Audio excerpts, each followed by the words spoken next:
ఈ రాష్ట్రంలో కల్తీ మద్యానికి ఎవరు ఒక్క వ్యక్తి చనిపోయినా రాష్ట్ర ప్రభుత్వమే బాధ్యత వహించాలని కూడా చెప్తా ఉన్నా. ఎంత అన్యాయం అంటే చంద్రబాబు గారు ఇన్ని చెప్తాను,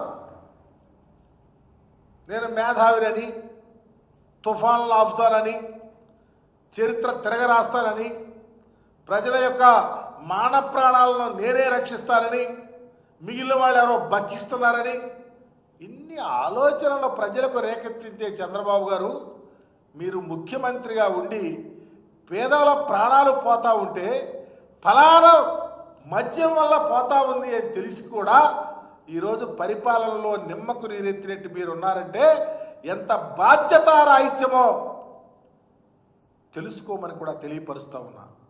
అందుకనే ఈ రాష్ట్రంలో కల్తీ మద్యానికి తెలుగుదేశం పార్టీకి సంబంధించినటువంటి నాయకులు, వారి కుటుంబాలే ఈ కల్తీ మద్యానికి కారకులు. ఈ కల్తీ మద్యం తాగిన సరిపోయిన వారికి బాధ్యత వహించాల్సింది చంద్రబాబు గారి ప్రభుత్వమేనని చెప్పేసి మీ ద్వారా తెలియపరుస్తా ఉన్నాను.